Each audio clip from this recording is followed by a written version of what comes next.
respetables autoridades, distinguidos profesores, invitados que nos honran con su presencia esta tarde, investigadores, docentes, estudiantes, personal administrativo, todos y todas. De antemano, muchas gracias por su paciencia. Y conscientes de que existe el principio de ida enseñada a todos, que nos lleva a impartir el conocimiento sin exclusión alguna, promoviendo la integración de la sociedad en el marco del desarrollo humano, social, cultural, económico y político. Conscientes de la necesidad de generar conocimiento, de comprender y asumir nuestro pasado histórico, el Centro de Estudios Urbanos y Regionales de la Universidad de San Carlos de Guatemala, con el apoyo de la Dirección General de Investigación, del Consejo Superior Universitario Centroamericano, CESUCA, Fundación Esquipulas, del Centro de Investigación Regionales de Mesoamérica, CIRMA, de la Universidad de Costa Rica, Universidad de El Salvador y la Facultad Latinoamericana de Ciencias Sociales, Flaxo Honduras, así como TEDUSAC y Radio Universidad, les da la más cordial bienvenida a la cuarta conferencia Centroamérica a las puertas del Bicentenario, 200 años de una Guatemala independiente. Y para dar inicio a esta actividad, tenemos las palabras del doctor Óscar Peláez Almengor, director del Centro de Estudios Urbanos y Regionales. ¿Aló? ¿Se escucha? Sí, doctor, claramente. Perfecto. Muy buenas tardes a todos, muy buenas tardes a todas. Quiero, pues, rogarles las disculpas del caso por estar iniciando 45 minutos tarde de cuando se había programado la reunión, pero tuvimos problemas por las fuertes lluvias que cayeron esta tarde en la ciudad de Guatemala. Llovió copiosamente y esto arruinó, pues, el tendido eléctrico, particularmente en algunas zonas de la capital, y como estamos todos dispersos, no fue posible hasta este momento tener, pues, todo arreglado para que pudiéramos entrar al aire. Les agradezco su paciencia. Quiero agradecer también el apoyo de nuestro consejo directivo, al ingeniero agrónomo Valdemar Nufio Reyes, quien es el presidente del consejo directivo y decano de la Facultad de Agronomía de nuestra Universidad de San Carlos de Guatemala, a la licenciada Astrid Janet Lemus Rodríguez, quien es la decana en funciones de la Facultad de Ciencias Jurídicas y Sociales, al maestro Edgar Armando López Pasos, decano de la Facultad de Arquitectura, al licenciado Luis Antonio Suárez Roldán, decano de la Facultad de Ciencias Económicas de nuestra universidad, y a la ingeniera Aurelia Anabela Córdoba Estrada, decana de la Facultad de Ingeniería. Estos 5 decanos forman parte de nuestro consejo directivo. Aparte de ellos, también quiero agradecer al licenciado Raúl Cruz de la Fundación Esquipulas, al doctor Carlos Alvarado Cerezo, el secretario general del SUCA, a la doctora Gisela Asensio Loez, la directora de CIRMA. Quiero agradecer también al doctor Félix Aguilar Carrera y enviar un saludo muy cordial a nuestra amiga que nos mira desde California, en los Estados Unidos de América, Patricia Dolagaray. Quiero agradecer también la presencia el día de hoy de Rolando Sierra Fonseca, el doctor Rolando Sierra Fonseca, quien es el director de Flaxo Honduras. También quiero agradecer la presencia de la doctora María Eugenia López, quien es profesora de la Universidad de El Salvador. Ella ha sido directora del Archivo General de aquel país. Y mi compañera de estudios en la Escuela Nacional de Antropología e Historia de México. Quiero agradecerles a ellos su presencia, su amabilidad de estar con nosotros, de haber esperado con nosotros también el inicio de este programa, que es la culminación de una serie de cuatro conferencias que hemos llevado a cabo en estos días. Pues sin más por el momento, quiero pedirles nuevamente disculpas, rogarles sus disculpas, y voy a pedirle a Claudita que haga, por favor, la introducción de los invitados. Gracias. Muchísimas gracias, doctor. Y nos sentimos orgullosos porque esta actividad nace de la misión y visión del Centro de Estudios Urbanos y Regionales, CEUR, que fue creado en noviembre de 1975 por resolución del Consejo Superior Universitario como una unidad académica interfacultativa. Su consejo directivo lo integran los decanos de las facultades de Arquitectura, Ingeniería, Agronomía, Ciencias Económicas y Ciencias Jurídicas y Sociales. CEUR dedica su actividad a la investigación científica de los problemas urbanos y regionales, esto en 3 áreas fundamentales: dinámica social territorial, historia territorial y régimen legal territorial. Asimismo, todo esto dentro de los fines y objetivos enmarcados dentro de la Universidad de San Carlos de Guatemala. Y es este devenir y desarrollo del Centro de Estudios Urbanos y Regionales el que nos permite hoy tener el privilegio de reunir a 2 grandes historiadores centroamericanos. Estos 2 grandes historiadores centroamericanos nos permitirán conocer esa historia que siempre construye, que abre caminos. Y hoy tengo el honor de presentar a estos 2 grandes profesionales, historiadores con carreras destacadas. Antes de presentarlos, quisiéramos invitarles a que escriban sus comentarios e inquietudes en el chat para que nosotros podamos sintetizarlas y hacerlas llegar de la mejor manera. Desde una de las facultades más importantes de la Universidad del Salvador, con siempre aportes incalculables a la sociedad salvadoreña, desde la Universidad del Salvador, que siempre está formando profesionales de excelencia, promocionando la capacidad crítica, pero sobre todo la responsabilidad social, tenemos hoy el privilegio de contar con la presencia de la doctora Eugenia López Velázquez, profesora e investigadora de la Facultad de Ciencias y Humanidades de la Universidad del Salvador. Ella tiene un doctorado en Ciencias Sociales, una maestría en Historia Contemporánea, una licenciatura en Historia. Es investigadora para el Consejo Nacional de la Cultura y el Arte desde 1997. Directora del Archivo General de la Nación del Salvador, 1998 al 2004. Profesora e investigadora de la Facultad de Ciencias y Humanidades de la Universidad del Salvador. Miembro de la Academia Salvadoreña de la Historia de esta misma casa de estudios. Dentro de sus publicaciones se mencionan la Intendencia de San Salvador durante la anexión de Centroamérica al Imperio del Septentrión, San Salvador, los estancos, los monopolios y las rentas del Estado. Asimismo, ha escrito distintos artículos y no pudiéramos olvidar Pueblos de indios, de ladinos y de mulatos en tiempos de reformas y transiciones políticas 1750-1840. La doctora Eugenia López hoy abordará el tema Pueblos de indios de San Salvador en la transición de tiempos de reformas y crisis de la monarquía a la independencia. La dejo en el uso de la palabra, doctora. Bienvenida. Muchas gracias. Y bueno, antes de iniciar mi presentación, quiero agradecer al doctor Óscar Peláez, agradecer también al Centro de Estudios Urbanos y Regionales, CEUR, de la Universidad de San Carlos de Guatemala, por la invitación para participar en este ciclo de conferencias. Aprovecho también para felicitar al CEUR por sus 45 años que celebra por su fundación.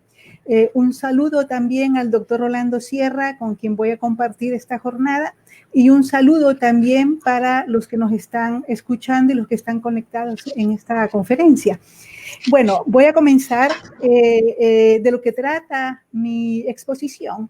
Es acerca de los significativos cambios que ocurrieron en los pueblos de indios y barrios de indios en el espacio que actualmente es el territorio salvadoreño, es decir, esta parte de lo que era la Alcaldía Mayor de Sonsonate y la Intendencia de San Salvador, en un periodo que corre aproximadamente entre las 3 últimas décadas del siglo XVIII y a los años un poco después de la independencia centroamericana. De tales cambios, lo que me interesa enfocar es cómo les impactó a dichos pueblos estos cambios y cómo fue la actuación de la población frente a ellos. Me refiero entonces a las transformaciones y cambios, ¿verdad?, que ocurrieron en los pueblos y barrios de indios en el marco de las trascendentales transiciones políticas sucedidas en esos años. Me refiero a la primera, que es la que se da a partir de la creación de la Intendencia de San Salvador de 1786, una de las 4 intendencias creadas en la Audiencia de Guatemala, y de los consiguientes cambios políticos, administrativos en el gobierno de la Intendencia en el marco de la aplicación de ese régimen intendencial de las reformas borbónicas. La segunda transición a la que me voy a la que me voy a enfocar también es la que ocurre tras la crisis de 1808, con la instalación de las Cortes y la Constitución de Cádiz, es decir, la instalación de una monarquía constitucional que funcionó, sabemos, de manera intermitente durante dos cortos periodos, el de 1812-1814, y el siguiente periodo fue el de 1820 a la Declaración de Independencia. Y bueno, esto trajo también, tiene que ver en este periodo, y es fundamental para el tema que estoy tratando, el inicio de la creación de los ayuntamientos constitucionales. La tercera transición a la que me refiero es la que sobreviene y la que sobreviven en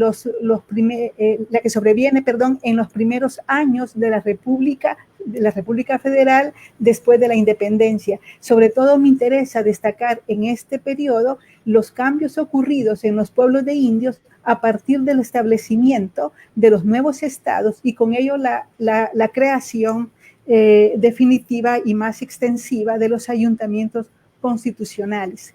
Son tres transiciones que permearon todo el mundo iberoamericano, es decir, estos tres procesos que vivió todo el mundo iberoamericano, y bueno, y que no sucedieron de manera aislada, cada uno, sino de formas concatenadas, sin rupturas radicales, en las que lo tradicional y lo nuevo se entrelazaron.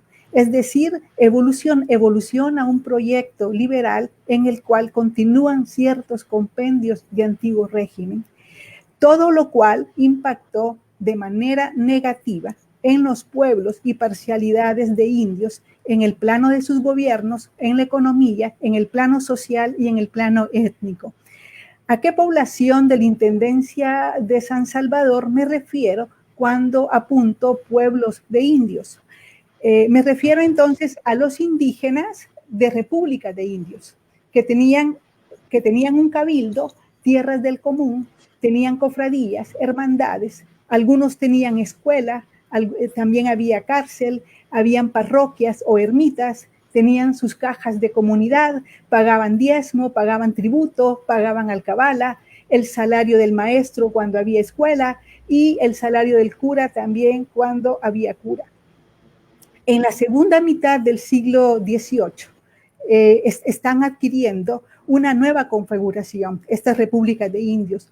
Buena parte de estos pueblos se están convirtiendo en pueblos mixtos, tal como les llamaban en la época, dado que se están creando nuevos barrios dentro de ellos, y estos nuevos barrios van a ser de gente ladina, mulatos, pardos, y en algunos casos también se va a agregar un barrio de españoles.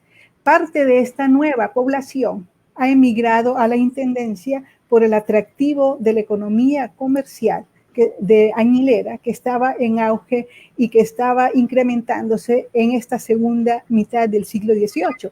Pero también está ocurriendo que parte de la población indígena está abandonando las repúblicas de indios y emigrando a las propiedades añileras en calidad de colonos, en calidad de jornaleros, como también lo están haciendo la gente ladina, la gente de castas, pese a la persecución para retornarlos que implementó la monarquía para que no se salieran de las repúblicas de indios.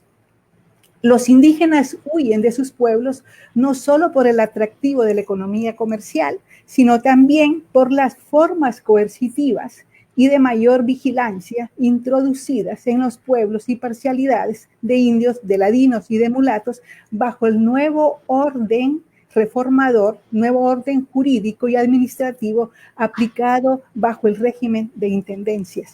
Para entonces, los indígenas en intendencias representaban un poco más de la mitad de la población, aproximadamente de una población de 160,000 habitantes según lo registran los censos.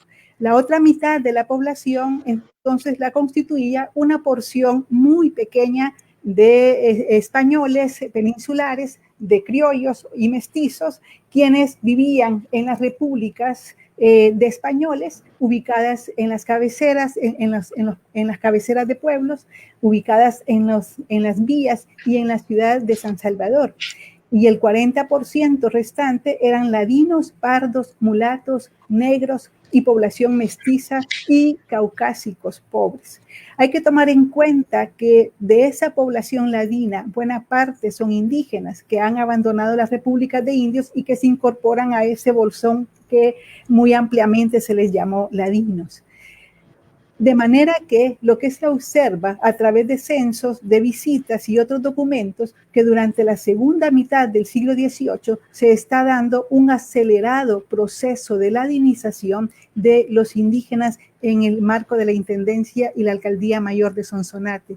Un proceso que para los años después de la independencia ha cambiado, ha continuado con el incremento y ha cambiado la balanza de los porcentajes, ya que los censos de esos años después de la independencia nos reportan que la población ladina, es decir, que la unidad ha aumentado. Y bueno, la unidad étnica tradicional ha estado desapareciendo de manera importante desde mediados del siglo XVIII. ¿Por qué hemos puesto atención a esta evolución demográfica y étnica? Y es que dentro del estudio, dentro de lo que estoy planteando, esto juega papel importante, es decir, esos cambios en la configuración de los pueblos de indios va a incidir de manera importante de cómo van a transitar estas transiciones a las que me he referido y bueno, que es el tema central de la exposición. Veamos entonces, entremos entonces a ver cuáles fueron los cambios que se van a enfrentar los pueblos de indios en estas transiciones y cómo actuaron en cada una de ellas. Y entonces, son las tres transiciones que he comentado que abarca este periodo que contiene la exposición. La primera transición es la que se da en el marco del reformismo Borbón, es decir, es la época aquella de las reformas, de una serie de reformas y medidas de la monarquía que se ubican dentro del amplio horizonte de la Ilustración y la racionalidad muy acorde a la época. Es decir, en esos años ocurre una amplia renovación de la monarquía en lo político administrativo, en lo hacendario, que va a ser fundamental lo hacendario, en lo jurídico normativo y en otros rubros de la vida, la vida social, la vida cultural, la vida política de todo lo que era la región iberoamericana, para la cual la monarquía tomó una serie de medidas, entre otras, en términos generales, fueron tomar medidas contra los monopolios particulares, pero a la vez va a promover los monopolios de Estado. Los más importantes y los que más afectaron a la población indígena van a ser los monopolios del tabaco, el estanco del tabaco, el estanco de los puros, el estanco de la chicha, el estanco del aguardiente. Van a influir de manera importante en la población indígena y además en la población ladina, porque eran rubros que los pequeñas, incluso las mujeres se dedicaban a este tipo de actividades. También va a implementar medidas para disminuir el poder económico de la iglesia. También otras medidas fueron para controlar la corrupción de los alcaldes y corregidores, para aumentar la producción agrícola comercial, para innovar de manera eficiente la recaudación fiscal y además algo que impactó también en la vida de la población indígena fue el darle fin al repartimiento de indios, al repartimiento de mercancías y a otro tipo de repartimientos, debido a el esquema de corrupción y debido que este repartimiento disminuía los ingresos hacendarios regios. Aunque sabemos, que el repartimiento en la práctica va a continuar. Bueno, en el plano, esto en términos generales, pero en el plano político-administrativo, ya de manera directa, en cómo les influyó, aunque ya hemos visto algunas de estas medidas, por ejemplo, lo del repartimiento, cómo les implicó directamente, pero también hubieron una serie de medidas para implementar en los gobiernos de las repúblicas de indios, ¿verdad? Medidas que fueron muy significativas y que se dieron en ese marco del régimen intendencial. Las acciones efectuadas se enmarcaron en la política del buen gobierno económico, siendo esto fundamental en la nueva política para los gobiernos locales y estando en el centro de esta política de buen gobierno, lo que se llamó la policía. Es decir, la ciencia de la policía venía siendo una herramienta importante para esta propuesta reformadora de los gobiernos locales de la época, ¿no? Tal concepto de policía permeaba como novedad el ambiente jurídico y político del siglo XVIII europeo y lo vemos evolucionar desde mediados del siglo XVIII en el mundo iberoamericano, entendiendo entonces por policía como una herramienta para el buen gobierno y para la buena convivencia dentro de las localidades. Las localidades se organizaban bajo normas detalladas en todos los amplios esferas de la vida cotidiana, de la vida social de una localidad, es decir, en los ramos de justicia, en los ramos de hacienda, en los ramos de gobierno y defensa. En todo esto constituía la política de la policía dentro del marco del buen gobierno. Bajo esta nueva perspectiva, se hicieron cambios sustanciales en los gobiernos locales para garantizar beneficios tanto para los pueblos, pero también, sobre todo, para la monarquía. Entendiendo entonces este bienestar como una idea, en el marco de la idea de felicidad, en el marco de la idea liberal de felicidad, en el marco también de esta idea del progreso y riqueza, y en el marco de una teoría económica, puesto que también se acentuaba de manera importante el conseguir la vida útil de los súbditos. Para una mejor administración y control del buen gobierno, se reorganizó el territorio de la intendencia. Entonces, esto iba en conjunto con toda esta proyección política de cambios de las repúblicas de indios.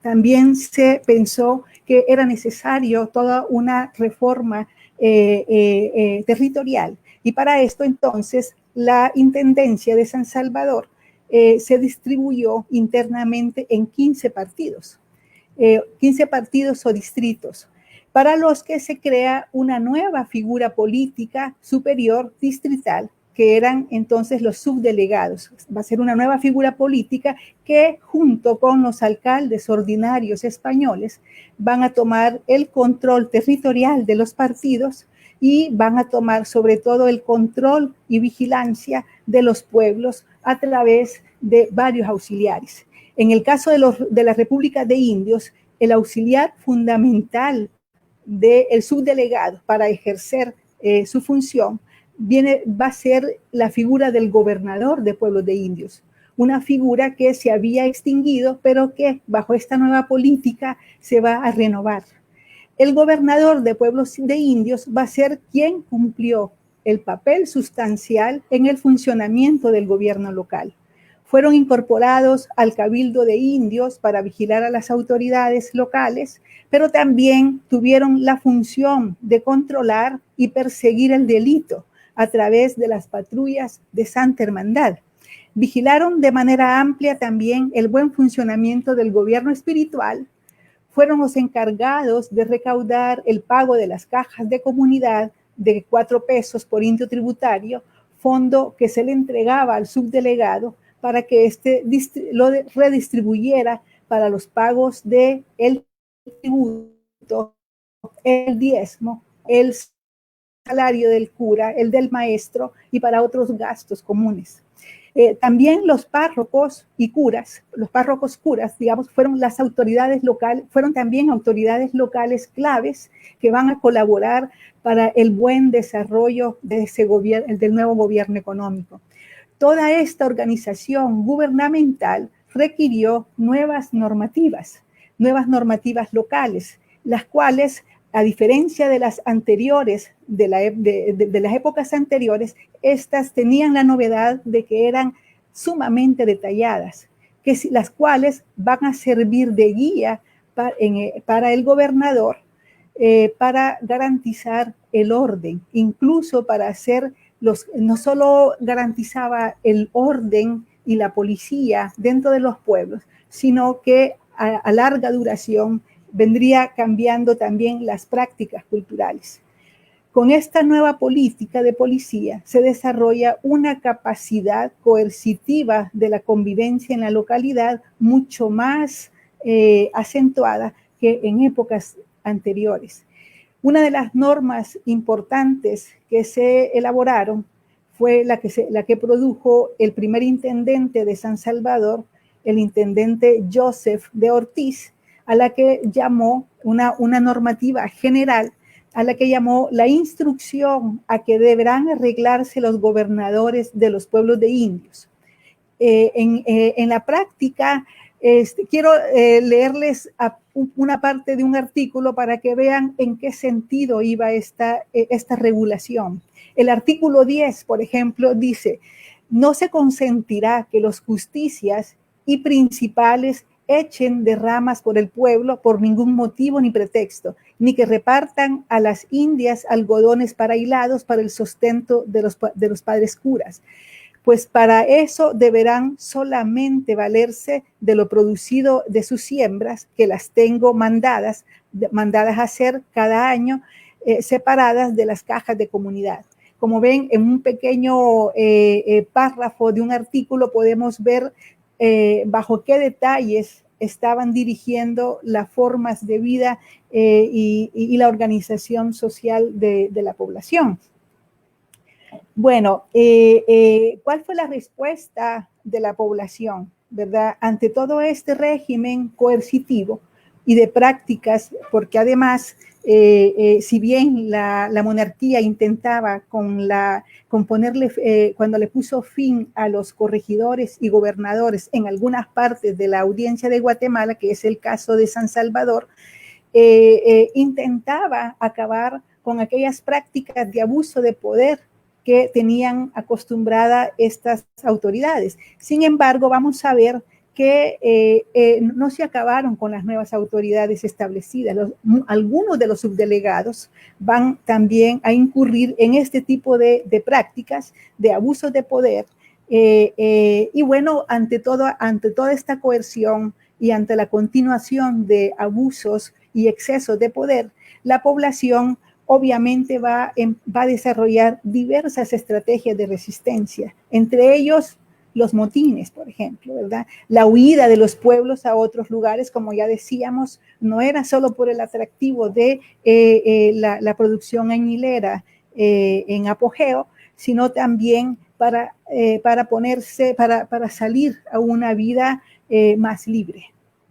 De hecho, ya entrada la crisis monárquica a causa de la invasión francesa de 1808, en 1811 se dieron una serie de motines de parcialidades ladinas, porque quiero agregar también que todo este régimen de repúblicas de indios se aplicó también a los pueblos de ladinos, ¿verdad? Es decir, con esto uniformaban a los pueblos de ladinos, a los pueblos de pardos y de mulatos bajo un mismo régimen y bajo una misma dinámica de gobierno. De tal manera que la gente va a estar continuamente haciendo estas resistencias y llama la atención, por ejemplo, estos motines a los que se les ha llamado los primeros motines de independencia, pero que en realidad no lo fueron, sino que fueron más una de las reacciones a todo este sistema nuevo que se implementó con las reformas, y bueno, fueron una serie de motines de parcialidades ladinas y de indios en contra de las autoridades españolas para que anularan los estancos, para que anularan las cajas de comunidad y además se suprimiera el tributo. Bueno, acordémonos que ya estamos en 1811 y las Cortes ya habían acordado acabar con el tributo pero el presidente de la Audiencia de Guatemala había dado órdenes que se callara ese acuerdo para seguir cobrando el tributo. Y bueno, entonces, es decir, esto muestra que la población se reorganizó, se dinamizó para actuar y tomar una serie de acciones y desarrollar una serie de estrategias tradicionales. Bueno, el motín era tan tradicional en la colonia, pero bueno, ahora enfrentaban nuevas situaciones, ¿verdad? Es decir, los motines van a expresar la protesta en contra de ese excesivo control y abuso al que venían estando sometidos, ¿verdad? Bueno, quiero remitir, por el poco tiempo de la presentación, quiero remitirme entonces ahora a la segunda transición de la que hemos estado hablando. Y es precisamente, ya lo mencioné, es la crisis de 1808. Y como sabemos, se introdujo, se profundizó la crisis de la monarquía y además se produjeron una serie de cambios sustanciales en la monarquía. Es decir, se empezó a desarrollar el régimen constitucional monárquico.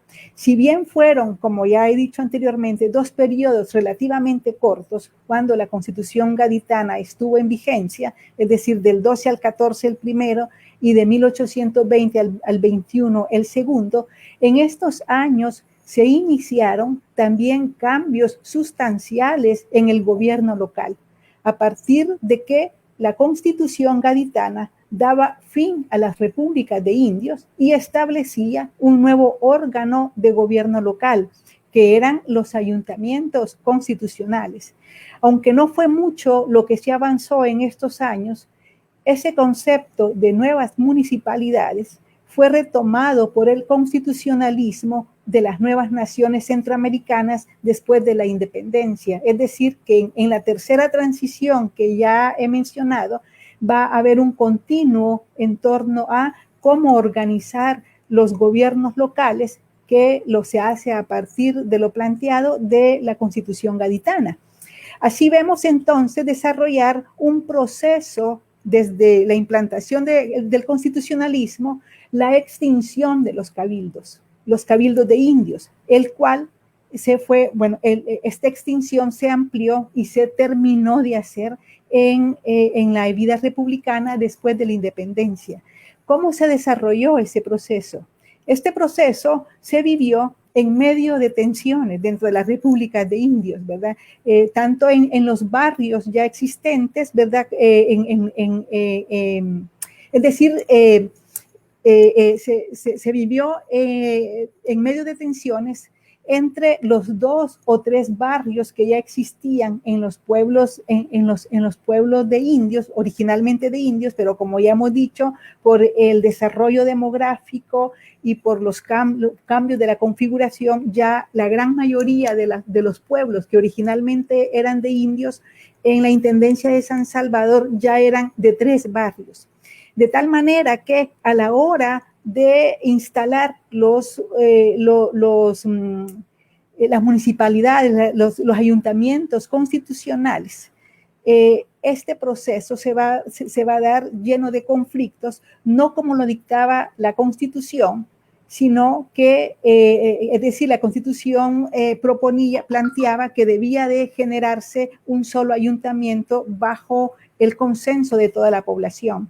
En la práctica fue una lucha de poder local, ¿verdad? Porque la mayoría de los ayuntamientos constitucionales fueron instalados en los barrios de españoles y de ladinos, dejando al margen la participación de las parcialidades indias, práctica que también continuó en la era republicana al inicio, después de la independencia.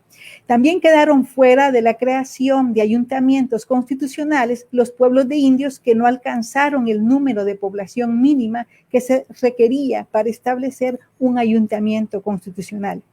Ante la pérdida del gobierno local, los indígenas en el siglo XIX, después de la independencia, van a potenciar su poder alrededor de las cofradías y las hermandades, que eran unas instancias también en las que a falta del cabildo las van a potenciar, como ciertos órganos de organización étnica, organización social y política, de las cuales potenciarían también los lazos de identidad étnica, ¿verdad? Por otra parte, ya hablando de esta tercera transición a la que me refiero, es decir, la vida republicana, los pueblos de indios ya al margen del poder político también establecieron nuevas estrategias, se van adaptando a los momentos, a los tiempos que van viviendo y van estableciendo otras nuevas estrategias para mantener y para ganar espacios dentro de la nueva república, ¿verdad? Una de las estrategias fue establecer alianzas con las autoridades municipales, muchas veces con las autoridades departamentales, las autoridades nacionales e incluso con las autoridades federales. Recordemos mientras se daban las guerras federales y que el territorio salvadoreño fue un campo en algunos años, ¿verdad? Y esto se hacía con el afán de ganar espacios políticos y beneficios de dichas autoridades, ¿verdad? Esta fue una de las estrategias que implementaron los pueblos para negociar que se les nombrara pueblo para lograr crear un ayuntamiento constitucional, ¿verdad? Bueno, y en cuanto a las tierras, que fue otra de las pérdidas que procesalmente van a tener los pueblos de indios, es decir, las tierras del común. De hecho, las tierras del común las están perdiendo desde años atrás de la colonia. Las están perdiendo a partir de un sistemático arrebato de tierras que hacían permanentemente los criollos y los ladinos, ¿verdad?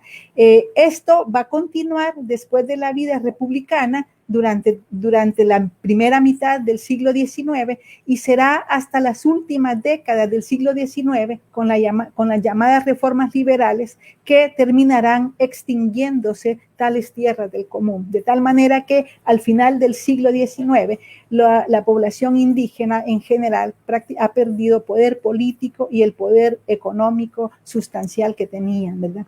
Para concluir, quiero acentuar en lo siguiente. Fue de manera lenta que los indígenas perdieron el poder político local entre la segunda mitad del siglo XVIII y los primeros años de la vida republicana, puesto que la mayoría de los cabildos desaparecieron con la instalación de los ayuntamientos constitucionales y las nuevas municipalidades, ya que buena parte de estos órganos de gobierno local quedaron en manos de los españoles y de los ladinos.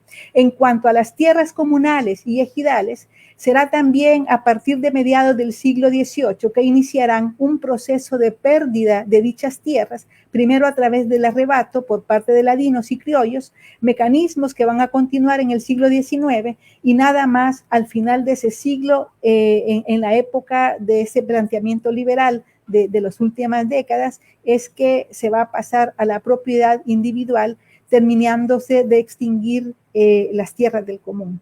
Es decir, en todo este trayecto, en todos estos años, los pueblos de indios, como hemos visto, tampoco estuvieron inmóviles. En tal sentido, fueron protagonistas activos en los sucesos y en las transformaciones que se dieron en estos años. Bueno, con esto termino y agradezco que me hayan escuchado. Muchísimas gracias, doctora. Sin lugar a duda, le han escuchado y aplauden su exposición, ya que la saluda muy afectuosamente desde la Maestría de Historia Social y Cultural de la Universidad también de Honduras. Reciba usted calurosos saludos y un comentario que quisiera darle lectura. Le agradecen por sus aportes a la historiografía de la época de la independencia, ya que enriquece y amplía los conocimientos sobre el papel de los grupos indígenas dentro de los cambios y movimientos que se dan en los pueblos de indios. Gracias. Muchísimas gracias, doctora. Muy amable. A continuación, tenemos desde la Facultad Latinoamericana de Ciencias Sociales, Flaxo, Honduras, enmarcada en el principio y finalidad de desarrollar acciones de colaboración, de interés mutuo, de ejecución conjunta, generadora de espacios, de espacios de especialización, investigación, divulgación y otros, nos da el privilegio de contar el día de hoy con el doctor Rolando Sierra Fonseca. Muchísimas gracias, doctor. El doctor Rolando Sierra Fonseca es director de la Facultad Latinoamericana de Ciencias Sociales Flaxo, Honduras. Tiene un doctorado en Pensamiento y Análisis Político por la Universidad de Pablo de Olvide, Sevilla, España. Maestría en Ciencias Sociales por la Universidad Gregoriana de Roma. Tiene una licenciatura en Historia por la Universidad Autónoma de Honduras. Ha sido coordinador del Informe sobre Desarrollo Humano del PNUD en Honduras, coordinador de la Unidad de Conocimiento y Análisis del Consejo Nacional Anticorrupción y coordinador de la Unidad de Seguimiento al Informe de la Comisión de la Verdad y Reconciliación en Honduras. Asimismo, actualmente, como les mencionaba, es director de Flaxo Honduras y vicepresidente de la Academia de Geografía e Historia en Honduras. Dentro de sus posibles publicaciones que nosotros quisiéramos que ustedes conocieran, dentro de muchas otras que tiene, tenemos La filosofía de la historia de José Cecilio del Valle, El concepto de independencia en la historia de las ideas en Honduras, una mirada al bicentenario. Doctor, lo dejamos en el uso de la palabra. Gracias, Claudia. Tengan todos y todas muy buenas tardes. En primer lugar, quiero agradecer al doctor Óscar Peláez y al SEUR por la invitación a participar en este importante ciclo de conferencias, no solo importante, sino también necesario para la región de debatir sobre el bicentenario y lo que ha significado el proceso de independencia en la historia de la región. Quiero agradecer también la invitación de SEUR para que Flaxo Honduras sea parte también de esta convocatoria. También mis saludos a la doctora María Eugenia López y agradezco la posibilidad de poder participar esta tarde con ella. Bien, entonces mi presentación está en torno al concepto de independencia en el pensamiento de José Cecilio del Valle. Voy a omitir muchos datos biográficos y de contexto de Valle para introducirme directamente en su pensamiento en torno a la independencia. La historia conceptual puede definirse como una historia de las palabras claves que ayudan al historiador a construir su relato de hechos. Las palabras, al igual que las sociedades, también cambian y enfrentan transformaciones que a veces las tornan irreconocibles para una misma generación de ciudadanos en el transcurso de una vida. Para Sebastián Fernández, los historiadores a veces tienden a dar por supuesto que conceptos claves de sus relatos tienen un significado actual, similar al que tenían 2 siglos atrás, lo que provoca claramente un uso anacrónico de estos. La historia política del siglo XIX y sus cultores más modernos en Europa dieron alarma en ese sentido. Para Sebastián Fernández, usar palabras como independencia, democracia, libertad, Estado, economía, nación, entre otras, supone estudiar su profunda transformación semántica. Este trabajo de resignificación ha dado origen a una nueva sensibilidad historiográfica que se ha traducido ya en publicaciones relevantes en el mediano plazo, deberían provocar un cambio en prácticas y métodos para mirar el pasado.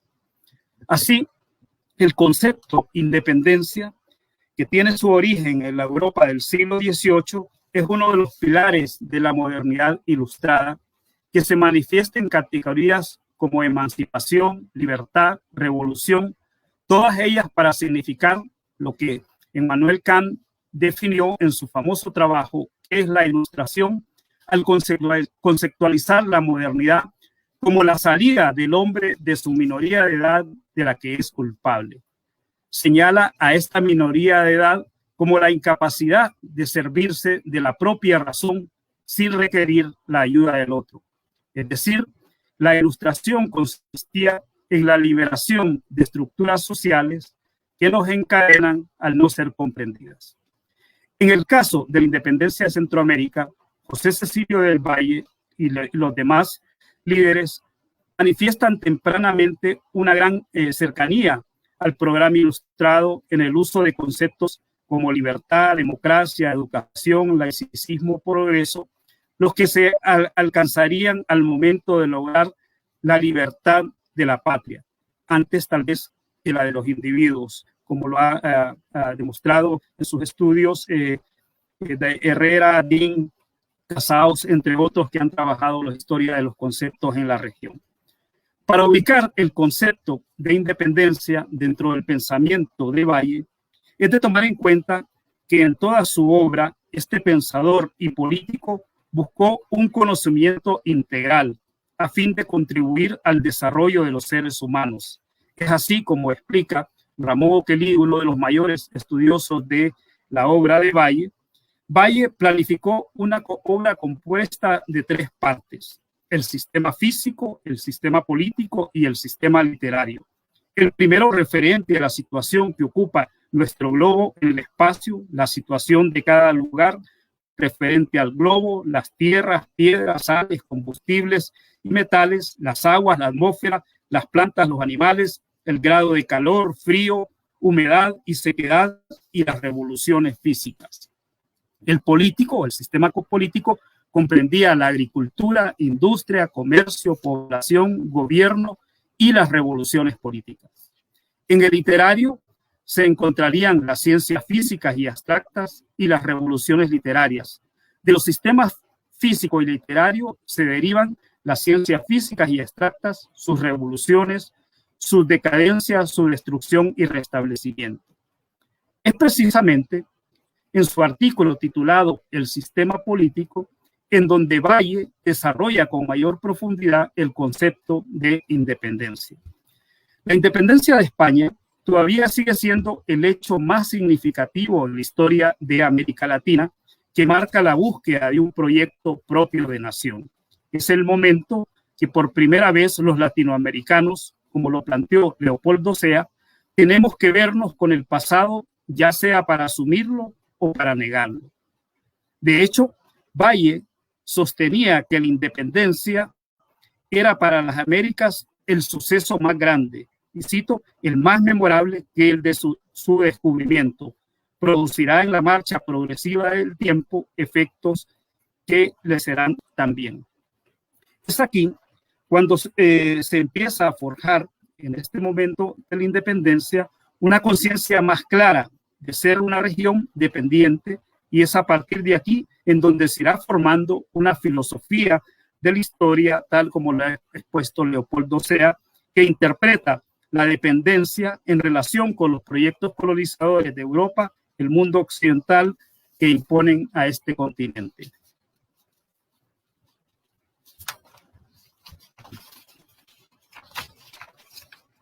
Disculpas.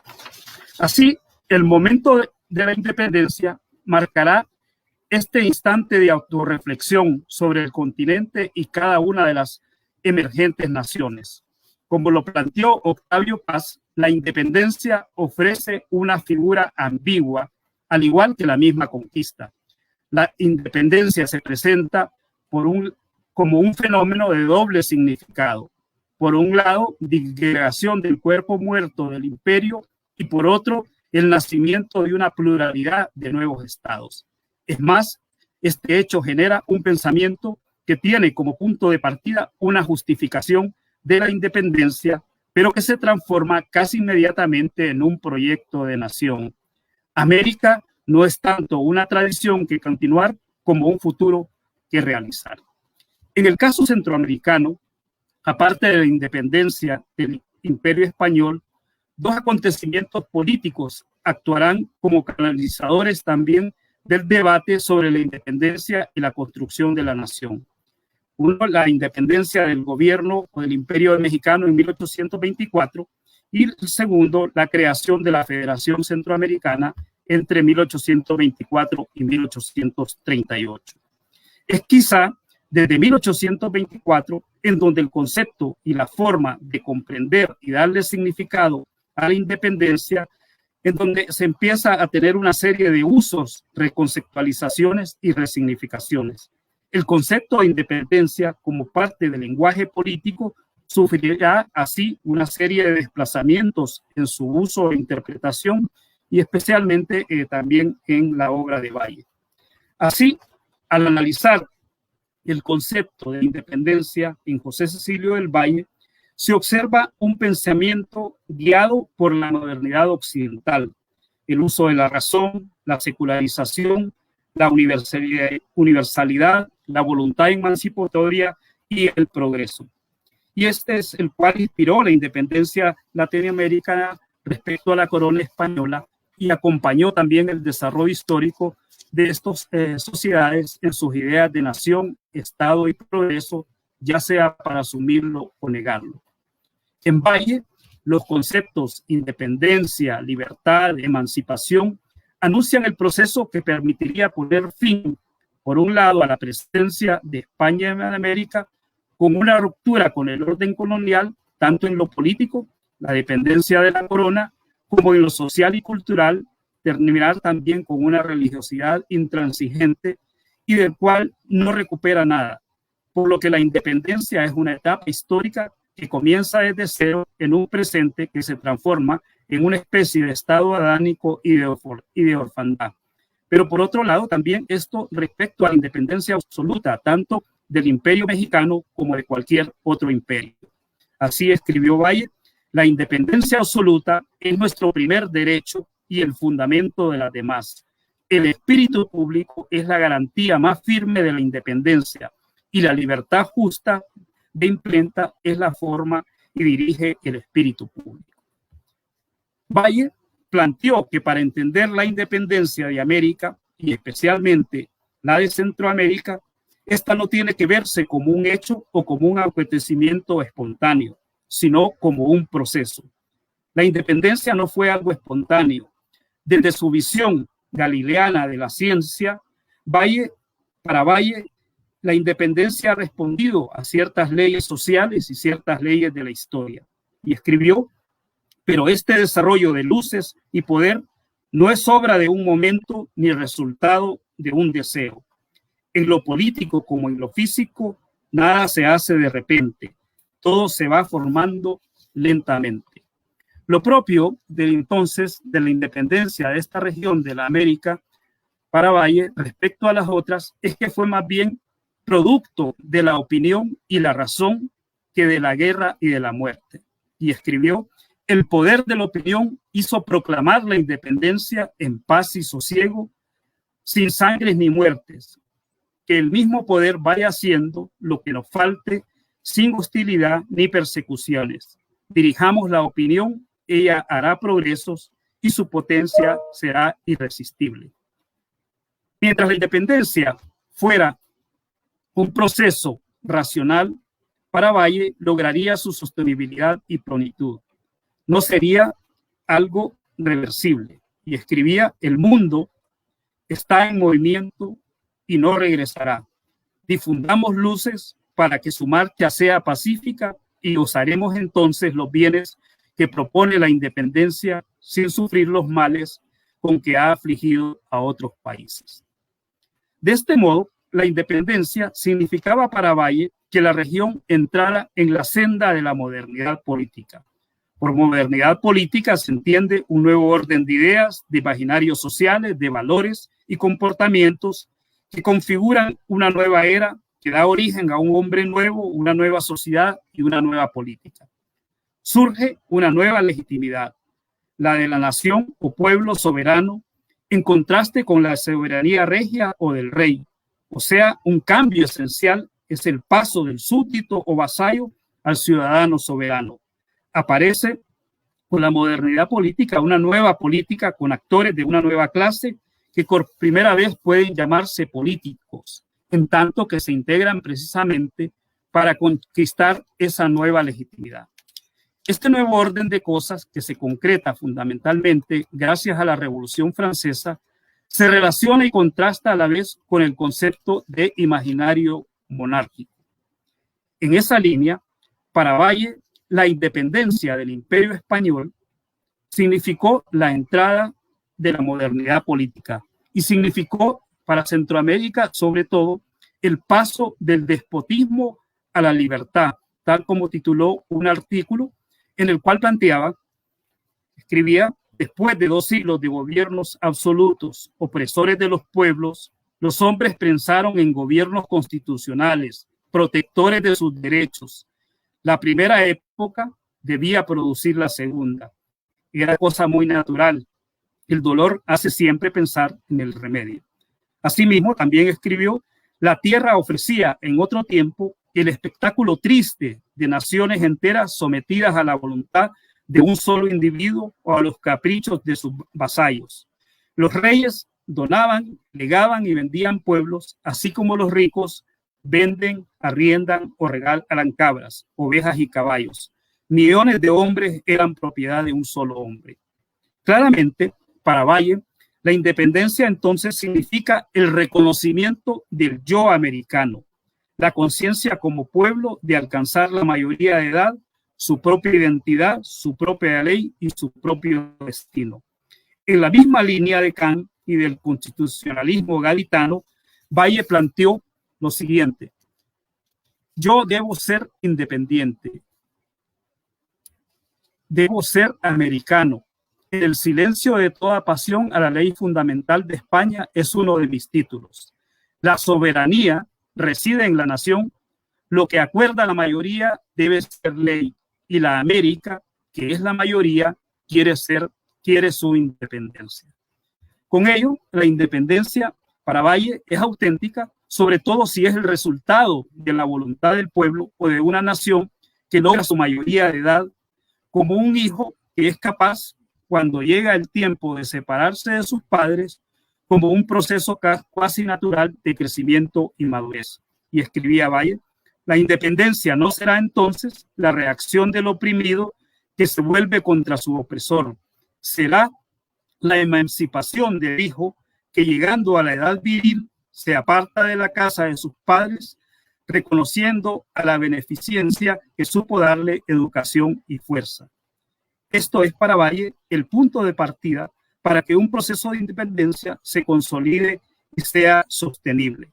Por eso escribía: la independencia de una nación se consolida interesando en su justa causa a los individuos que la componen. Como sostiene Herrera y Bin, en el primer nivel de la emancipación decretada por las autoridades coloniales guatemaltecas es entendida en los términos de Valle, es decir, como materialización del deseo de las mayorías. El segundo nivel observa a la independencia como un asunto de decreto. La emancipación se define como expresión de las mayorías que puede ser canalizada institucionalmente, ya que si no ocurre tal cosa es inevitable una acción del pueblo. Así, Valle interpreta la independencia como el momento de toma de conciencia del ser latinoamericano y de configuración de un proyecto propio de sociedad. La independencia del poder español representa para los centroamericanos en Valle un proyecto, una vía y a la vez un medio, pero sobre todo un punto de partida para alcanzar una nación soberana y libre. Y escribía: una nación sometida a otra es preciso que sea ignorante y pobre. Tiene interés en su ignorancia y pobreza a cuyo gobierno está sujeta. Sabe la nación dominadora que la dominada cesará de serlo al momento que conozca sus derechos y tenga recursos. Trabaja por este motivo para que sea ignorante, trabaja para que sea pobre y miserable. De este modo, para Valle, la independencia es sobre todo un derecho que tienen los pueblos, un derecho de autodeterminación. Y por eso, para Valle, en un territorio lejano no puede ser dominado o no puede estar bajo el control de un reino que no tiene asentamiento en el mismo territorio. De acuerdo a Valle, esto no es lo que rige la ley del desarrollo de las sociedades. Y escribía: la independencia de una nación regida por un gobierno lejano es ley de la naturaleza, tan constante como todas las demás del mundo físico.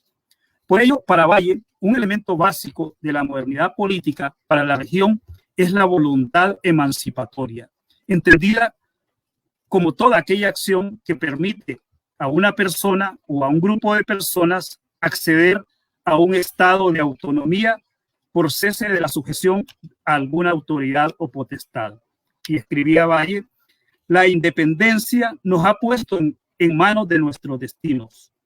Si obramos con juicio, si somos prudentes, si superamos a las miras bajas de interés individual, pensamos solamente en el general de los pueblos, no lo dudemos, nuestra patria será feliz y sus hijos ricos, ilustrados y poderosos.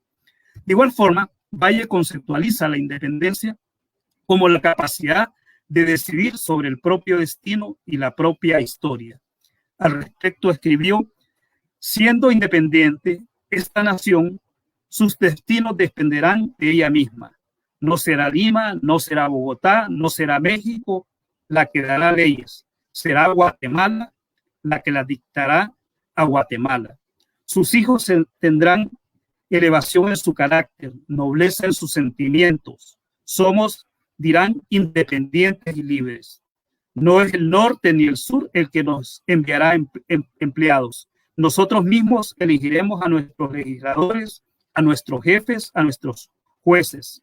Si el hijo de Roma, conquistando, destruyendo, talando a los pueblos, se enorgullecía de ser romano, nosotros, proclamando nuestros derechos y respetando lo de nuestros vecinos, nos gloriaremos de ser guatemaltecos. Bajo esta perspectiva, para Valle, la independencia tanto del Reino de España como la independencia absoluta tenía que tener dos objetivos fundamentales. Y escribía, primero, tener en su mismo seno el gobierno que debía dirigirla. Y segundo, y organizarlo de modo que fuese justo y protector de los derechos individuales de los hombres. Por eso, para Valle escribía también: desde que se soltó la voz independencia, debió esperarse que se llegaría por último a dictar la ley que se ha dictado, privando a los españoles de los empleos, y desde que se dictó esa ley debe temerse que se llegue a otros términos. Asimismo, para Valle, especialmente para Centroamérica, era preciso un plan para consolidar la independencia. De hecho, tiene un artículo que así se titula: Plan para consolidar la independencia, basado este plan principalmente en dos fuerzas. Y escribía Valle: en una nación que acaba de proclamar sus derechos, la independencia debe de ser el objeto primero de sus cuidados. Para sostener o consolidar la idea, son precisos dos fuerzas: la moral y la física. Para formar la fuerza moral es necesario arreglar la instrucción pública. Y para crear la fuerza física es necesario organizar el ejército. Solo así, para Valle, el concepto de independencia podría tener un significado para la región, porque era capaz de generar una especie de utopía para todos los sectores de la sociedad. Y escribía: independencia era voz encantadora que ofrecía a todos esperanzas lisonjeras. Prometía a los pueblos el beneficio de ser ellos mismos los que constituyesen las formas de su gobierno, a las clases elevadas los primeros empleos de Estado y a las inferiores la abolición de las leyes que los degradaban y la aperción de las puertas del honor. A los eclesiásticos las prelacías, dignidades, prebendas y beneficios sin partirlos con los españoles. A los comerciantes la libertad de abrir relaciones con todas las plazas del mundo, llevar a ellas los frutos y recibir de las mismas sus mercancías. A los labradores la ventaja de dar valor más grande a los productos de la tierra, extendiéndose el comercio y multiplicándose. A los compradores, a los hombres de talento, el derecho de cultivarlo libremente, entrando en correspondencia con los sabios de Europa, luciendo sus más eminentes producciones, viajando por el antiguo u oyendo a los viajeros del nuevo.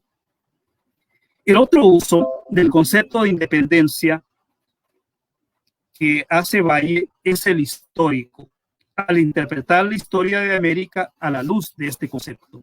Valle periodiza la historia de América en tres épocas, a su juicio eternamente memorables: la de los siglos anteriores a su conquista, la de los tiempos en que estuvo sometida al gobierno de sus conquistadores y la de su justa y gloriosa independencia. Desde luego, para esta periodización al igual que Voltaire, Valle hizo para la historia universal, toma en cuenta los periodos de luces y oscuridad que han caracterizado a la América en su evolución. De este modo, para Valle, la independencia era sobre todo alcanzar la libertad. Independencia en el concepto de Valle es casi un sinónimo de libertad. Alcanzar la libertad, la soberanía del pueblo y la autodeterminación política y económica. No obstante, Valle advirtió que su logro solo sería posible si los gobiernos lograban introducir los cambios con prudencia, partiendo de que el influjo de la ilustración en este continente no tiene la misma causa que en Europa. La ilustración y la modernidad europea tenían sentido para los europeos. En cambio, para América Latina, escribió Valle, es obra extremadamente difícil la de abolir gobiernos antiguos, crear otros nuevos y consolidarlos, especialmente en países donde no hay ilustración. Las repúblicas de América necesitan todo el máximo de la prudencia para no dar traspié en la carrera que han comenzado. De otra suerte, sería terrible el cumplimiento de lo que dijo Montesquieu: en los lugares donde más se ha buscado la libertad, no se ha encontrado. Muchas gracias. Muchísimas gracias, doctor. Sin lugar a duda, esta actividad ha permitido seguir conectados en pensamientos, en conocimiento. Le envían saludos, estamos conectados al interior de la República, en San Pedro Sula, Honduras, en El Salvador, Villa Canales, Misco, en muchos de los lugares donde reconocen también su trayectoria, así que es un honor tener de esta tarde acá.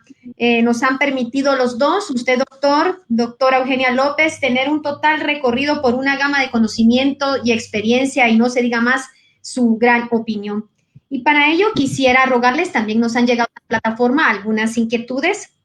Daré inicio con usted, doctor, si me lo permite. Tenemos una primera pregunta.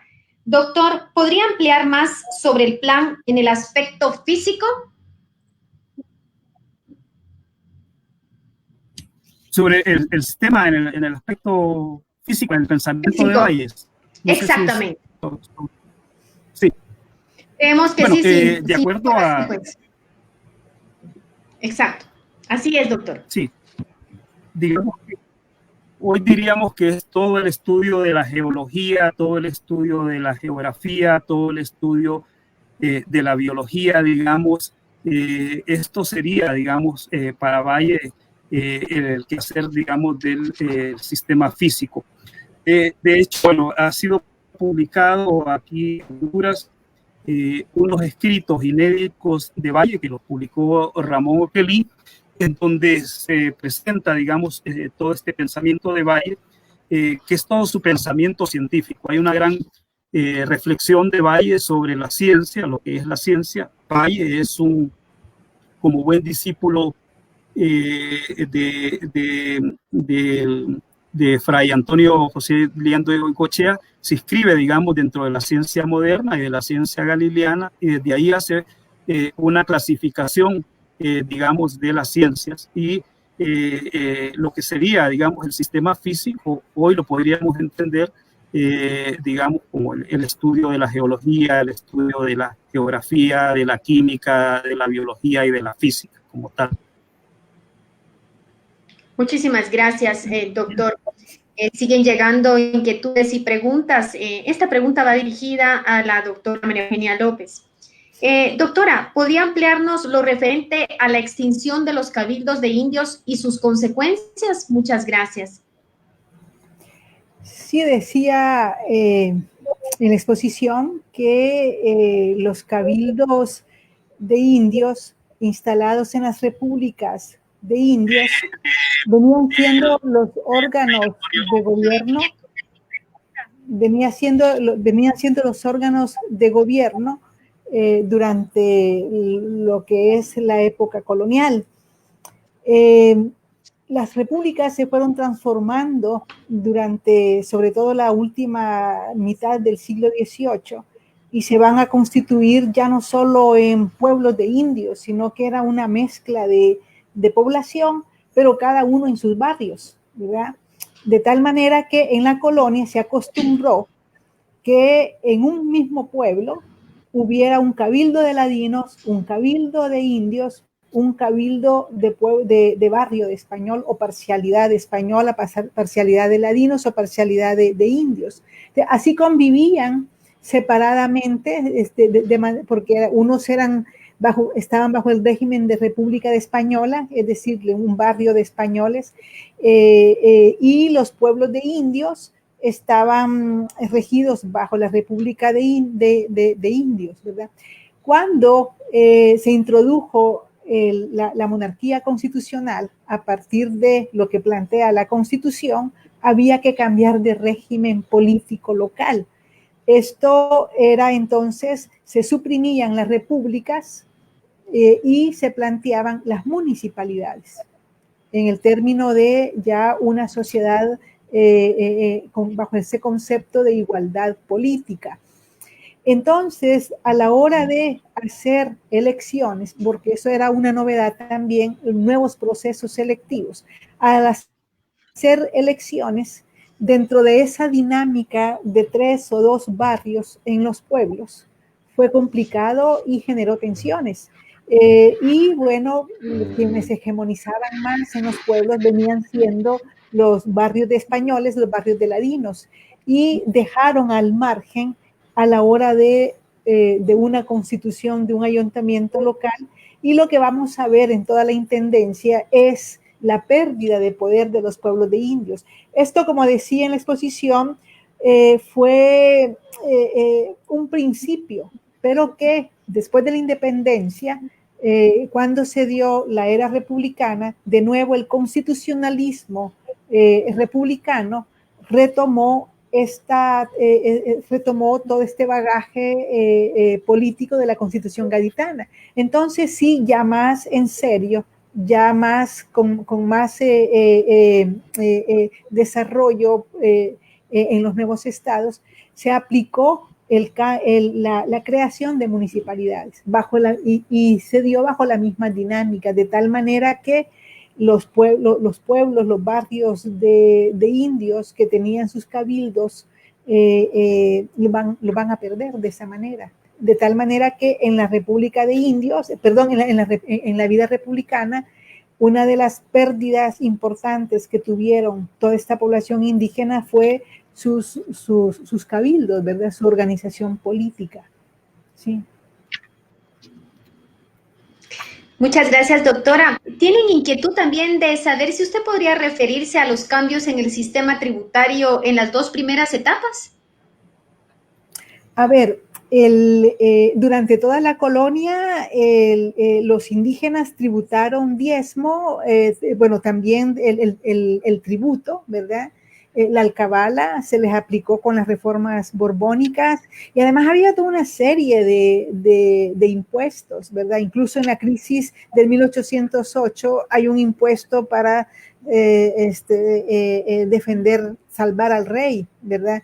Y bueno, todo esto, ¿cómo lo pagaban los indios? Bajo el sistema de cajas de comunidad.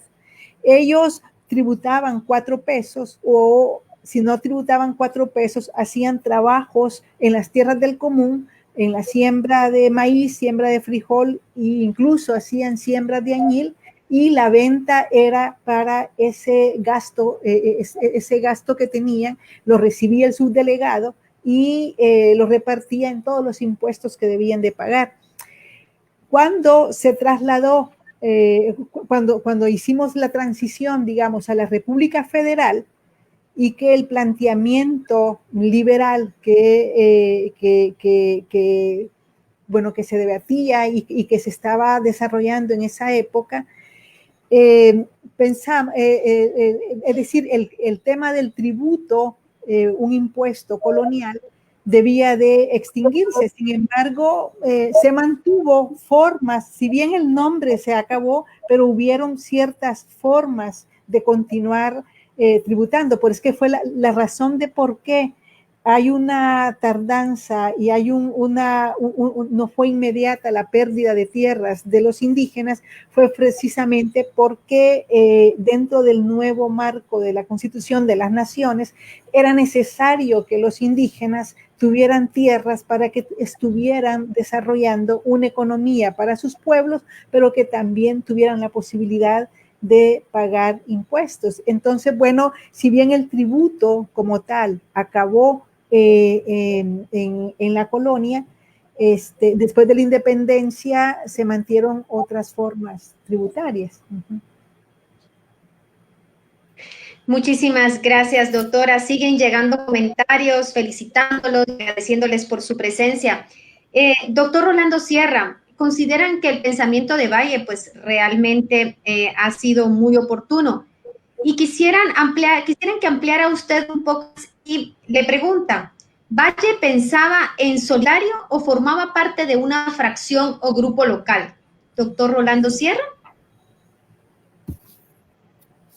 Bueno, yo creo que Valle era, y hoy sobre todo desde el estudio de las redes, se puede ver, digamos, todas las relaciones que tenía Valle. Valle era alguien que estaba plenamente comunicado prácticamente con todos los actores de la región, de Centroamérica, de México, y conectado también, como sabemos, con los pensadores más importantes de Europa, especialmente con Bentham, digamos, en Inglaterra, y eso se puede ver a través de todas sus cartas, digamos, que prácticamente han sido publicadas. Era un hombre plenamente en red. Y es muy interesante aquí en Honduras, digamos, en unas cartas que entre Dionisio Herrera, que fue el primer jefe de Estado de Honduras y que era a su vez primo de Valle, y Dionisio Herrera con Francisco Antonio Márquez, un sacerdote que fue protagonista, digamos, de la independencia aquí en Honduras, y con Francisco Morazán. Entonces, Herrera le escribía en 1826, le escribía al padre Márquez. Le he escrito a Valle para decirle que en este momento Centroamérica necesitamos a Valle para que piense y a Morazán para que actúe.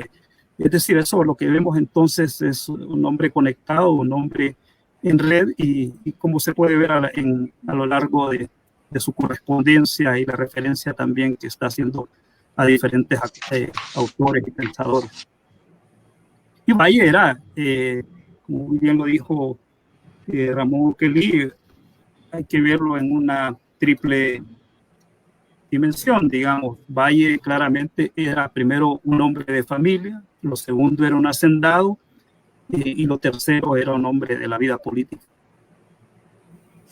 o de la vida pública. Muchas gracias, doctor. Nos han llegado también y quisieran que usted pudiera definir unos cuantos elementos a su consideración esenciales para comprender el concepto de independencia en el siglo XXI.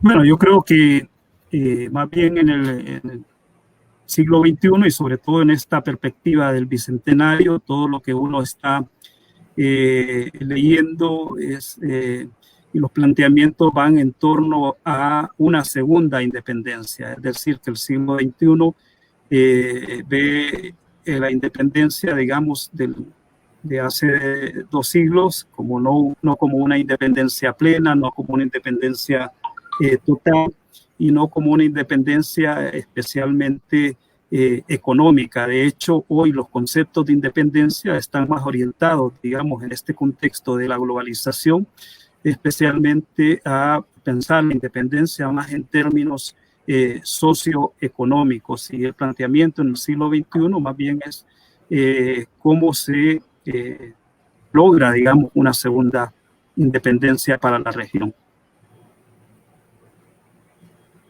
Muchísimas gracias, doctor. Esta pregunta llega dirigida a la doctora María Eugenia López. Doctora, ¿qué tan contrastante fue la situación de los pueblos del actual Salvador respecto a los del resto de lo que hoy es Centroamérica en la transición de la monarquía a la independencia? Sí, bueno, es que lo que pasa es que pese que Centroamérica es un territorio relativamente pequeño, había una diversidad cultural.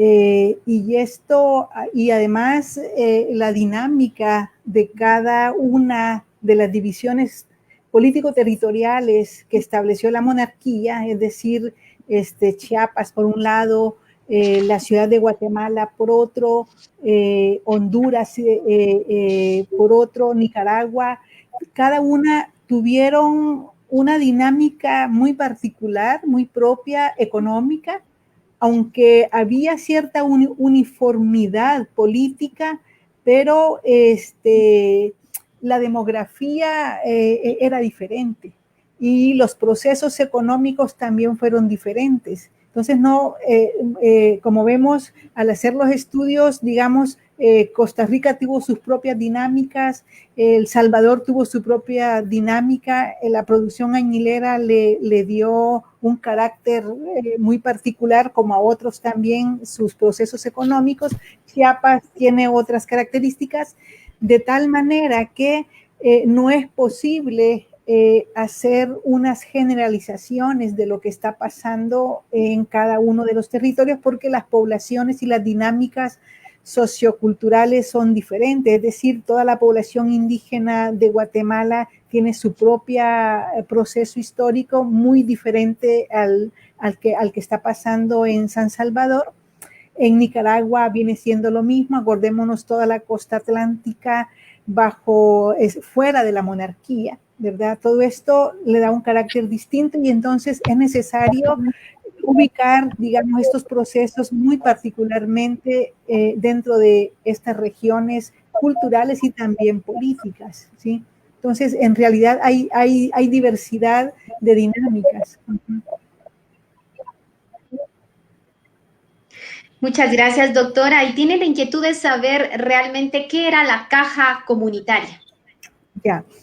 La caja comunitaria, la caja del común, era, digamos, una institución, digamos, una instancia que se creó dentro de ese régimen de repúblicas de indios para garantizar los pagos y para garantizar un ahorro en los pueblos para enfrentar situaciones. Recordemos que en estas épocas bueno, no hay el ramo de salud por parte del Estado, no hay hospitales, bueno, habían hospitales, pero bueno, en las localidades era todo muy incipiente, es decir, todos los servicios los tenía que generar la población, no había un Estado que generara servicios, de tal manera que un pueblo, una república, si necesitaba escuela, ellos mismos tenían que construir su escuela, ellos mismos tenían que pagar y conseguir el maestro.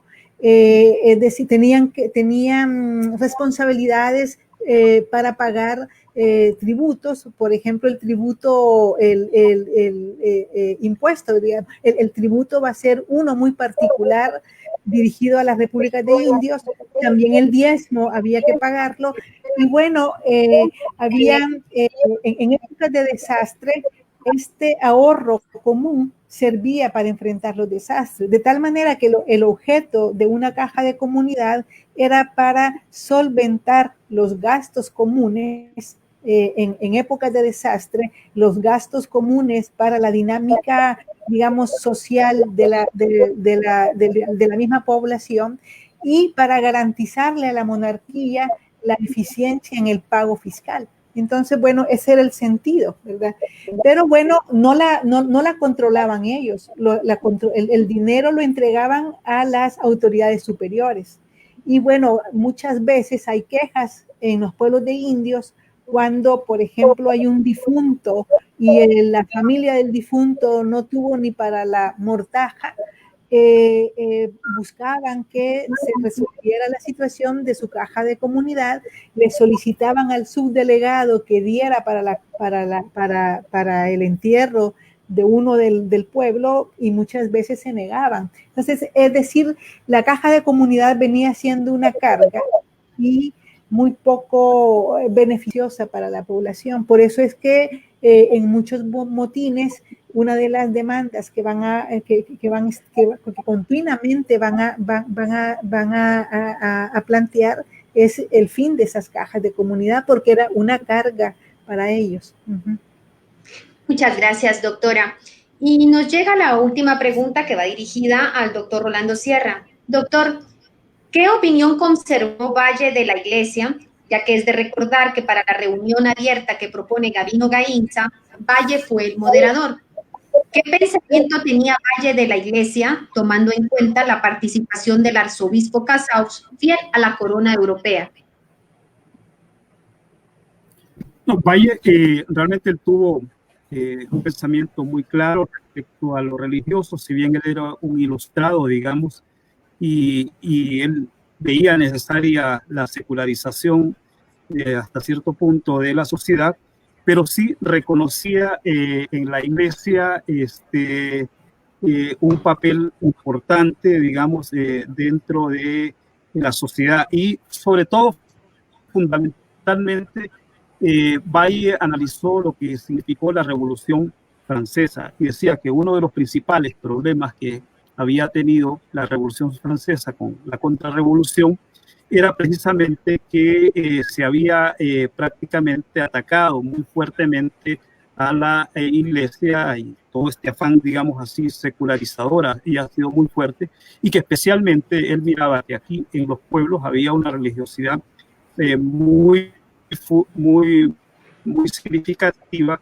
Por lo tanto, él decía que una de las lecciones que había que aprender era dar a la iglesia su ubicación, pero por supuesto con la independencia, no en la perspectiva, digamos, de esa vinculación y de esa iglesia de cristiandad que se tuvo durante el periodo colonial, de esa iglesia totalmente unida, digamos, al Estado o al poder, sino dentro de un contexto también de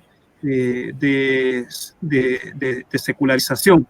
Él decía que, bueno, era importante y no era necesario, digamos, entrar a debate si bien Valle propugnaba, digamos, por la libertad religiosa, pero él decía que para el momento histórico, digamos, la religión católica en ese momento tenía que ser la religión, porque era la religión que se había practicado y que por lo tanto para él, en esto que él planteaba, sobre todo el tema de la prudencia en el proceso de independencia, pasaba en su análisis que había hecho de la Revolución Francesa, de los cambios en Europa, era justamente los conflictos para él innecesarios que se había creado con el poder religioso. Muchísimas gracias, doctor, doctora. Realmente con estas extraordinarias exposiciones han generado ustedes el debate, conocimiento, el diálogo. Es un privilegio tenerlos con nosotros. Y a continuación quisiera dejar en el uso de la palabra al doctor Óscar Peláez Almengor, director del Centro de Estudios Urbanos y Regionales. Doctor, por favor. Doctor, si usted es tan amable de encender su micrófono, mil gracias. Mil perdones. Solamente para expresarles mi agradecimiento a la doctora María Eugenia López Velázquez y al doctor Rolando Sierra Fonseca. Han sido muy amables, han estado con nosotros pues luchando primero por sacar adelante el evento, han sido comprensivos y han dado una excelente exposición. Muchísimas gracias. Yo en lo personal quiero agradecer al Consejo Superior Universitario Centroamericano que dirige el doctor Carlos Alvarado Cerezo. Quiero agradecer a la Dirección General de Investigaciones de la Universidad San Carlos de Guatemala que dirige el doctor Félix Aguilar. Quiero agradecer a CIRMA en Antigua Guatemala que dirige la doctora Asensio Lueg. Quiero agradecer también a la Fundación Escrituras por su apoyo y por estar realizando actividades conjuntamente con el Segur y con la Universidad de San Carlos. Y quiero agradecer a Radio Universidad por su ayuda, por su apoyo. Y con Radio Universidad quiero agradecer particularmente el apoyo que la Dirección General de Extensión de la Universidad de San Carlos de Guatemala nos ha brindado. Solamente Claudita, y pasaríamos a que nos diera las palabras de cierre el señor secretario general de la Universidad de San Carlos de Guatemala.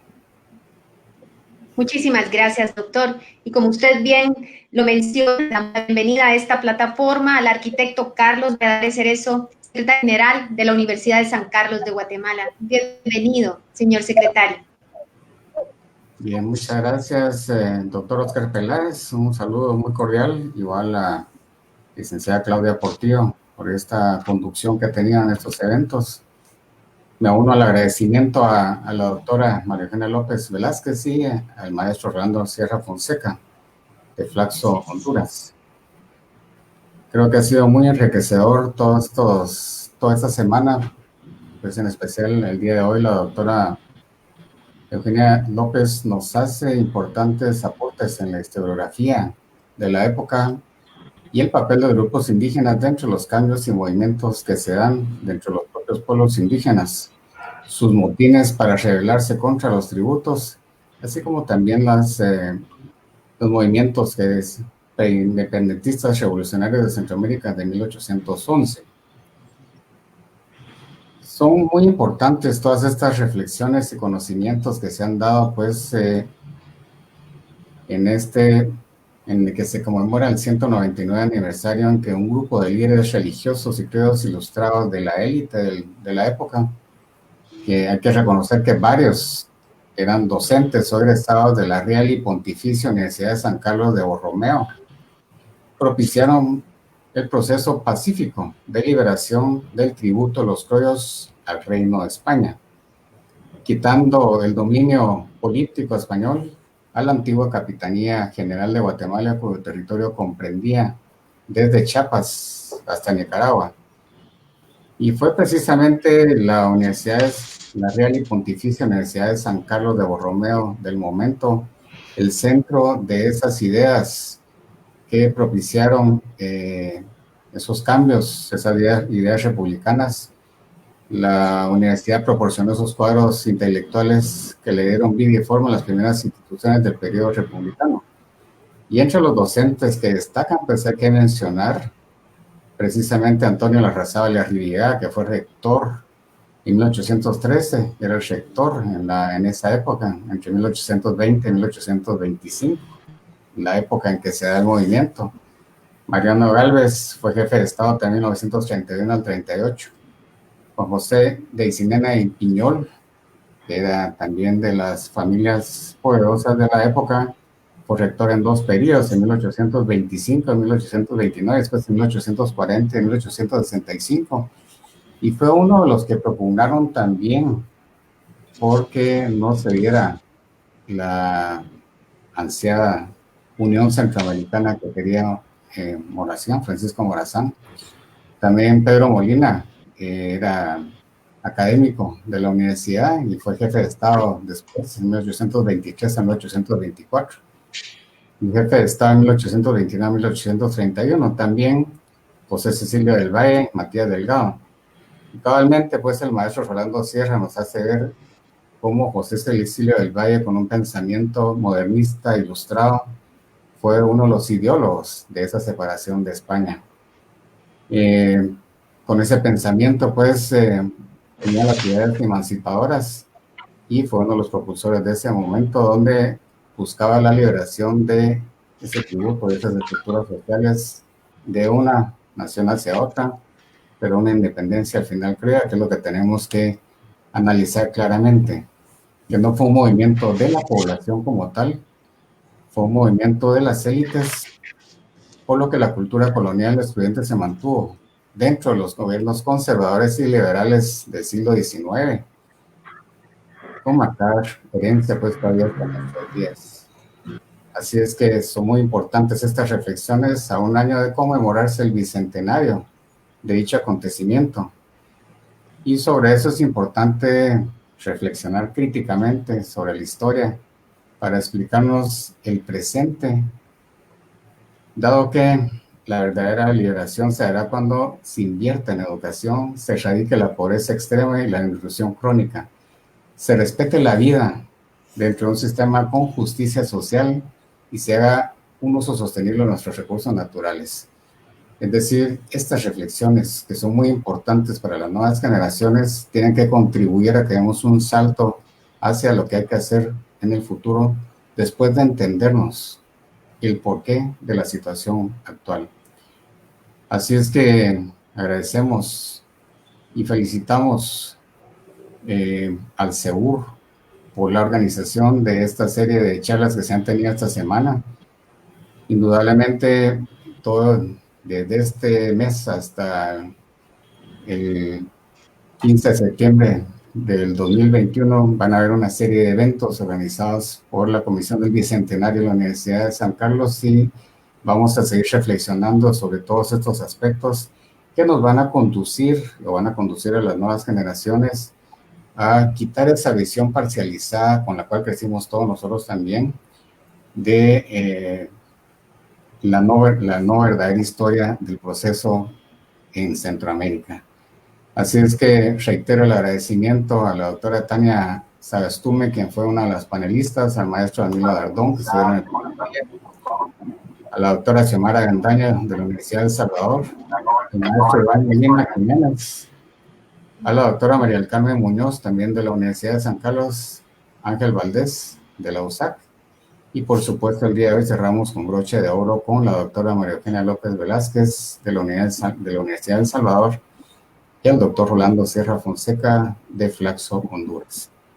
Es así pues, de esta forma que clausura esta semana intensa, que solo es un preámbulo de todo lo que va a seguir sucediendo dentro de este año de reflexiones, cuando se va a conmemorar el bicentenario de ese proceso histórico.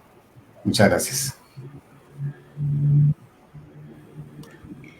Muchísimas gracias, señor secretario. Gracias por sus palabras, gracias por su apoyo. Todos los presentes estamos de acuerdo. Retomo las palabras de uno de nuestros amigos que se ha conectado el día de ayer y ha dicho, y reiteramos, que este ha sido un acontecimiento académico. Un acontecimiento académico que ha sido posible gracias a las autoridades, a las distintas instituciones que se han comprometido, a los distinguidos profesionales invitados también por su compromiso y sus exposiciones, a cada uno de los que nos han acompañado estos 4 días que hicieron posibles crear este espacio, que Centroamérica, a las puertas del Bicentenario, ha permitido reactivar ese sentimiento de celebración, esa herencia de futuro, ese futuro responsable y digno, que predomine el honor y coraje. ¿Y por qué digo coraje? Coraje para comprometernos todos, para pensar en uno, en una misma, pero también en el otro. Coraje para pensar en una libertad, pero no siempre de esa de la que se gana.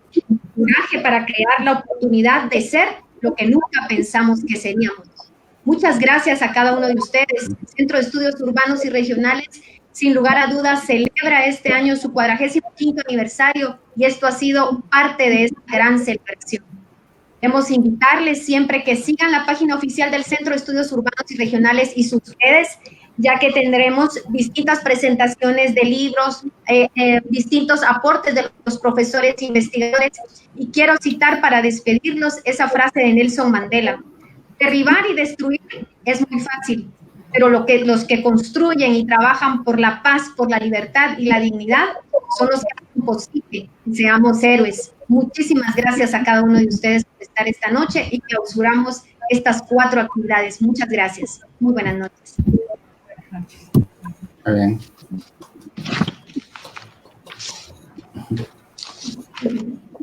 Nos vemos.